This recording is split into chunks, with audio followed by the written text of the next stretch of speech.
Hey, Leo. This energy is wild. Wild. This day, and they told me that it was purposeful for me to do your reading after I went to work today because this day's just been weird, okay? Like seeing people from the past and then they look so different and um I can't explain it. Weird stuff where it's kind of stressful, but at the same time it's invigorating. At the same time, you could be tired, but also laughing a lot. There's a weird energy right now. And they want you to know there's something that you thought you missed out on and you didn't at all. And it has been so fun and funny for somebody to watch you squirm because they can't wait to bless you. They want to bless the shit out of you, honey. Yes, they do.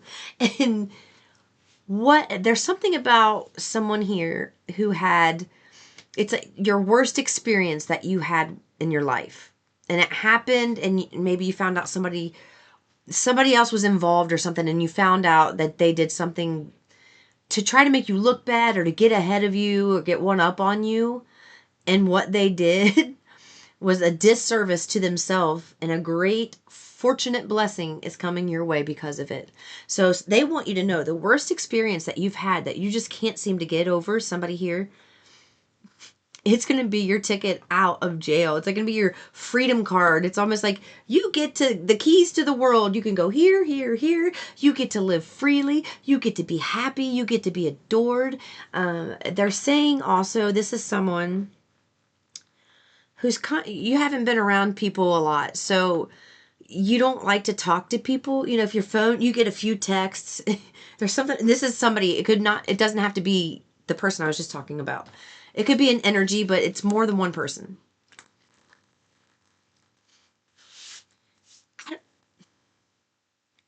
You thought you were misguided and lied to by source, by God. And they allowed somebody else to do something to get ahead of you or make you look bad in some way or feel bad in some way. And they ended up shooting themselves in the foot. So your worst experience is going to be your freedom card. So this one thing that you thought trapped you and held you down and kept you like in your own personal prison is actually the one experience you needed to get out and soar, because where you were before this experience and where you're going to be, you're going to say this: I would do it all over again. I would do it in a heartbeat. If I get to do this and then receive this, I would do it all over again every single time. And they tell me that's how Jesus feels. Every single time. If I get to feel like this, I'm going to do this again every single time without question. So it's time to get invigorated. Like as soon as I started your reading, I started feeling like, I was really tired before I started this. It's time to get invigorated. It's time to find a way. Okay, I'm also hearing there are energies you are surrounded by that right now you have to grin and bear it. So when they tell you that you have to grin and bear things, it is because your energy is becoming sensitive, but not sensitive enough to have the dominant vibration just yet. So you are picking up on others' energies around you, thinking it's your own stress, thinking that you're not doing something. And it's just you are around people where you are unequally yoked, which is a vibrational mismatch, you know? You have to be a vibrational match. You are outgrowing an environment. You are outgrowing a way of life. Everything's going to change for you. So other people, while they're in their norm and you're feeling like this, it may seem to them that you're being like, oh, why are they so sensitive?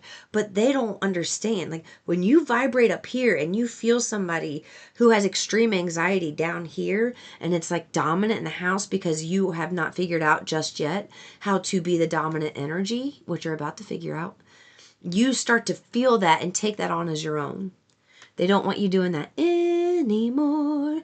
They want you to know that's what's going on. And they want you to then to say, inner being, help me to figure out a way to be dominant in this situation, in this environment. And boy, let the floodgates open and let the good times roll, because they are going to show you how to be dominant. And when you know how you're going to be dominant?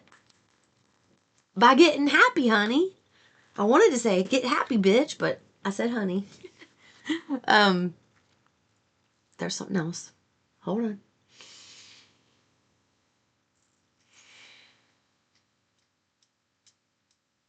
I'm also hearing watch your words around certain people. This is a time to be quiet.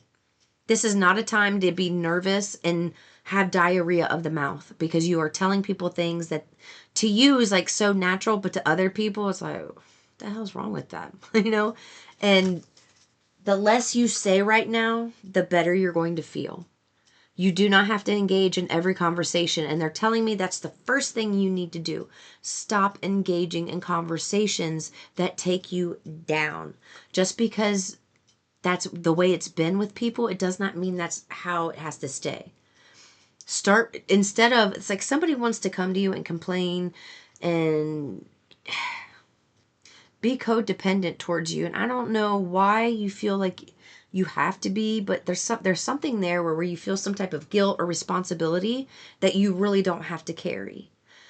And the conversation will be the biggest thing that needs to change wherever you're living.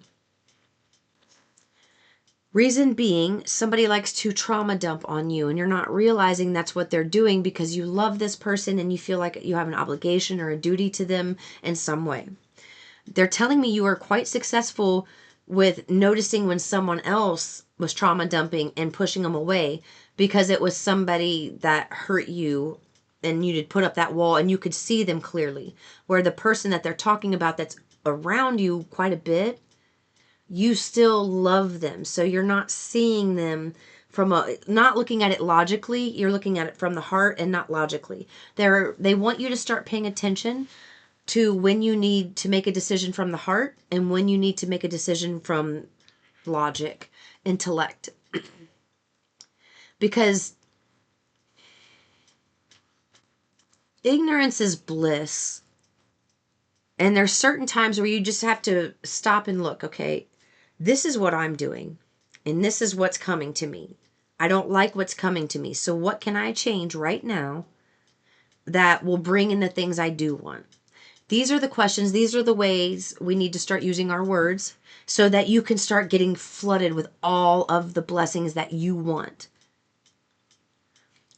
They want you to stop asking for the car, stop asking for the money, and think about what that makes you feel. And in your situation, what are you experiencing? And how do I have to feel in order to bring in the car? Like, what feeling does that exude? How do I feel free? How does the car make me feel when I drive it? They want you to start talking about it. Sit down and write this out, journal. How it would make you feel to have those things. Don't just say, where's the car? Where's the money? They want you to start saying, how would this make me feel? Think about how you feel now about it. Think about how you want to feel. And then you have to find a way to bring yourself to that place little by little. Okay? If it's something with a lot of resistance, they want you to be careful about doing it like that. If there's a lot of resistance, as soon as you think about it, momentum, like the vacuum, the wand, the vacuum, but it's a lot stronger than that. On the end of a vacuum, the wand on the end that you can just pick things up. It's like that. If you get one thought about something and there's a lot of momentum, that thing is going to shoot you into that thing like a vacuum. It's going to suck it away, okay? But if it's something where there's not a lot of momentum, you have a lot more wiggle room to allow things to slip in. You do not have to focus on the things that you want in order for them to come in. You have to focus on the feelings they exude when you're doing that thing. So find other activities to do that would exude what it would feel like to experience that emotion that you need to feel. There's something about you've forgotten how to play the game from an emotional state, and you've gotten very material when it comes to things. And also they're saying your spirit team and God just thinks you are hilarious because you just hand it to them, honey. You just give them everything. And you don't realize how, and when you're angry with them, they're happy. when you're ignoring them, they're happy. You know why? Because they know you love them and they know you need to work through this and realize the pattern.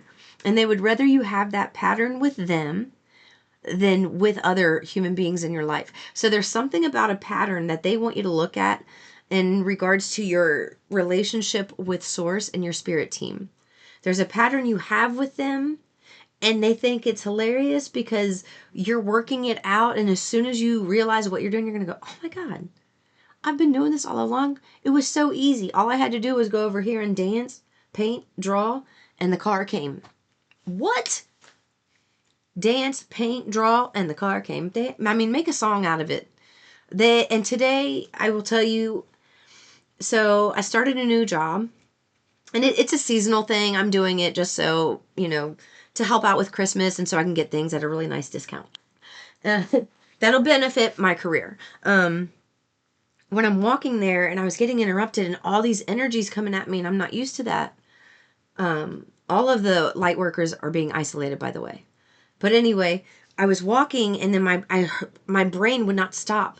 And all of a sudden, I felt like a push on my shoulder, and I would spin. So I was walking down the aisle. My spirit team does that. I can feel them like move me. I can tell when it's them navigating my way and when it's not. So they were pushing me. And I think it was my mom. 11:19 just showed up on the clock. That's her date of death. Thank you, Mama. They just had me spin. And as I'm walking, I would spin, and it would stop my thought process. So randomly, I'm walking through aisles and I'm just spinning. And apparently that makes other people really happy. And then they want to talk to you. So that's what I talk about. This energy is very weird. They're telling me it's a big shift. It's a collective shift. This is not to do with one person. That's why they want you to get back to the emotions, because each of you have to work through those emotions individually and the details, the nitty gritty of your life. And that's what you need to do this week, because your energy is about to pop through the roof and somebody is getting a car. And I'm hearing happy birthday. After all that conversation, that's why they're saying to get the car. Somebody wants a car, and it's like a birthday gift, an early birthday gift, maybe. I'm hearing early birthday gift.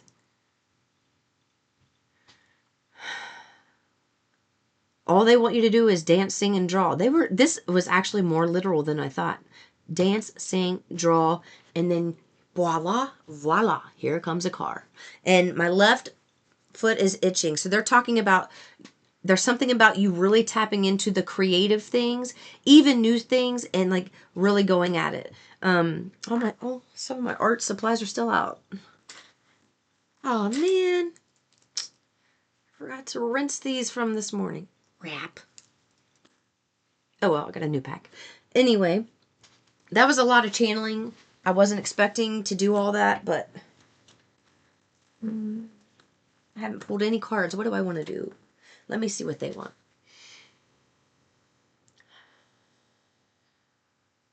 They don't want me to use cards. They told me that's enough. I mean, my energy's been raising like that. I've been doing a lot of work. So, yeah, that's all they want you to do, Leo. That's what they want. Peace and love, people. Peace and love.